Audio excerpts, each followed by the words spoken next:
अब आपके दिमाग में एक सवाल आ रहा होगा कि जब रिफर्बिश्ड आईफोन इतने ही अच्छे होते हैं तो यहां पर लोग सेकंड हैंड आईफोन क्यों परचेस करते हैं। So what's up guys, this is Sameer and you are watching Technical Wiz channel. तो गाइस इस वीडियो में हम बात करने वाले हैं बहुत ही ज्यादा इंपॉर्टेंट टॉपिक के ऊपर कि क्या आपको रिफर्बिश्ड आईफोन्स बाय करने चाहिए या फिर नहीं, या फिर आपको एक second hand iPhone offline market से बाय कर लेना चाहिए। क्योंकि यहां पर बहुत सारे लोगों की कंफ्यूजन आती है कि यार मैंने क्योंकि सेकंड हैंड आईफोन से पहले से बहुत सारी वीडियोस बना रखी हैं तो उसमें ऑप्शंस आता है कि एक हमें रिफर्बिश्ड आईफोन Amazon पे मिल रहा है, कैशिफाई पे मिल रहा है या फिर टू गुड पे मिल रहा है, तो क्या हम उसको प्रेफर कर सकते हैं instead of a second hand iPhone from a local market. ठीक है, तो यहां पर गाइस रिफर्बिश्ड फोन्स के अंदर बहुत सारी कैटेगरीज होती हैं। तो सबसे बेस्ट कैटेगरी ये होती है कि अगर मान लीजिए किसी बंदे को फोन पसंद नहीं आया, कोई किसी ने नया फोन ऑर्डर किया उसको पसंद नहीं आया, या फिर कोई डेंट आ गया लाते समय डिलीवरी टाइम या कुछ माइनर फॉल्ट आ गया, तो क्या करेगी वो कंपनी को रिटर्न कर देता है एंड वो बंदा उसको एज अ रिफर्बिश्ड कैटेगरी में डाल देता है क्योंकि वो आईफोन ऑलरेडी एक्टिवेट हो चुका है। ठीक है, अब एक्टिवेट हो चुका है तो वो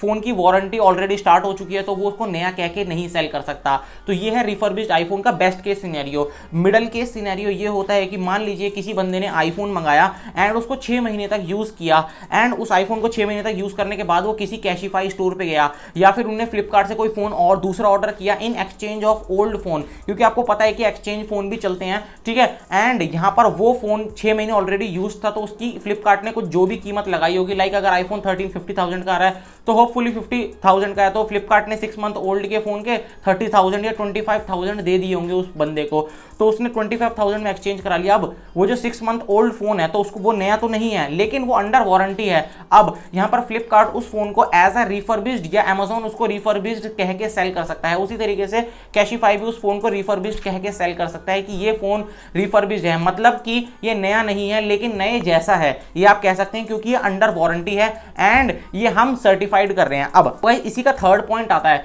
कि यहां पर आपने देखा होगा कि रिफर्बिश्ड आईफोन्स या रिफर्बिश्ड स्मार्टफोन्स में बहुत ज्यादा खराबी भी कभी कभार निकल जाती है। वो कुछ इस तरीके से होती है, मान लीजिए किसी बंदे ने आईफोन 6, अभी भी आप देखोगे कि आईफोन 8 आईफोन 7 अभी भी फ्लिपकार्ट पे रिटर्न हो रहे हैं, मतलब आप समझ रहे हो कि आप एक्सचेंज देके आप नया फोन ले सकते हो। तो मान लीजिए किसी बंदे ने अभी आईफोन 7 प्लस, मान लीजिए उसको 4 साल हो चुके हैं फोन को आए हुए एंड वो फोन किसी ने रिटर्न किया, ठीक है, तो अब वो रिफर्बिश्ड की कैटेगरी में फ्लिपकार्ट ने या Amazon ने या कैशिफाई ने डाल दिया, तो मतलब उसका ये होगा कि हो सकता है कि उसकी बैटरी वो अपनी तरफ से रिप्लेस करें एंड उसके अंदर कुछ माइनर इंप्रूवमेंट वो अपनी तरफ से करें एंड उसको दोबारा से सेल करने की कोशिश करें। अब कोई ऑलरेडी फोन 3 से 4 साल पुराना हो चुका है तो उसके अंदर बहुत सारी कमियां निकल कर आ जाती हैं। हो सकता है उसके कैमरे के अंदर डस्ट हो, प्लस उसका फिंगरप्रिंट जो है वो सही तरीके से वर्क ना कर रहा हो। क्योंकि मैं आपको एक चीज बता दूं, जितनी भी रिफर्बिश्ड वाली कंपनियां होती हैं सेल करने वाली, वो ऑलरेडी एक फोन को बहुत अच्छी तरह जांच परख के ही वो दोबारा से रीसेल करती है उस फोन को। ऐसे नहीं कि वो आंख बंद करके कि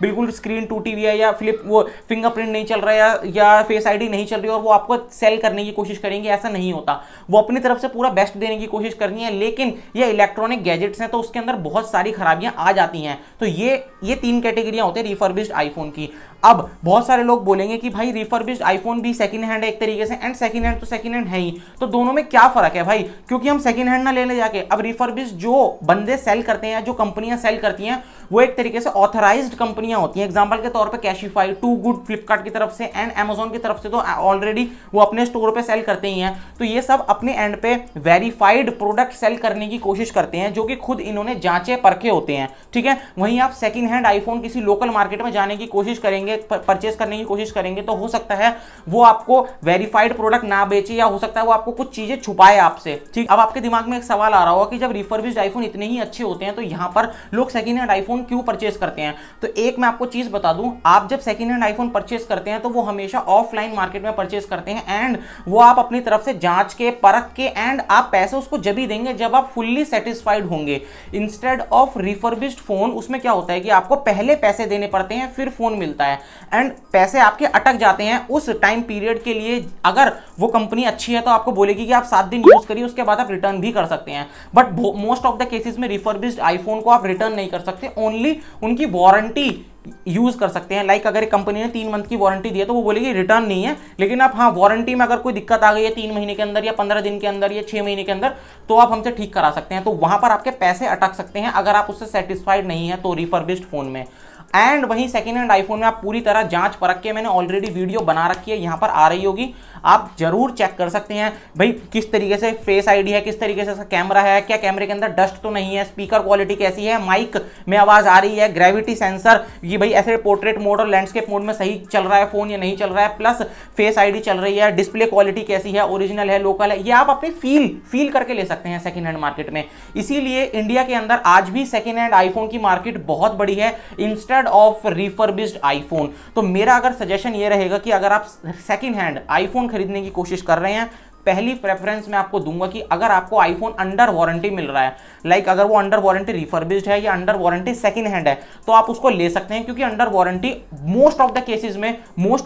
में बहुत अच्छा डील मानी जाती है। बट अगर कोई फोन अंडर वारंटी रिफर्बिश्ड है ना, वो बहुत महंगा मिलेगा। वहीं आप लोकल मार्केट में जाएंगे अंडर वारंटी आईफोन ढूंढने, तो आपको हो सकता है सस्ता भी मिल जाए। तो इसीलिए सेकेंड हैंड आईफोन की मार्केट इतनी ज्यादा बड़ी है इंस्टेड ऑफ रिफर्बिश्ड फोन की मार्केट। तो अब मेरा फाइनल सजेशन होगा कि अब आप पूछेंगे कि क्या रिफर्बिश्ड आईफोन परचेज करने चाहिए या फिर नहीं। अब आप, मेरा सजेशन ये है कि अगर आपको रिफर्बिश्ड आईफोन थोड़े सस्ते मिल रहे हैं एंड आप इतने लोकल मार्केट में नहीं जा सकते या OLX पे इतनी छानबीन नहीं कर सकते, तो आप रिफर्बिश्ड आईफोन परचेज कर सकते हैं if the seller is genuine, मतलब ब्रांड जो है वो जेन्युइन है एंड वो आपको रिटर्न पॉलिसी भी प्रोवाइड कर रहा है, प्लस वारंटी भी प्रोवाइड कर रहा है, एंड फोन अगर under warranty and good deal आपको मिल रही है, तो क्यों नहीं रिफर्बिश्ड आईफोन आप परचेज करें। ठीक है, अभी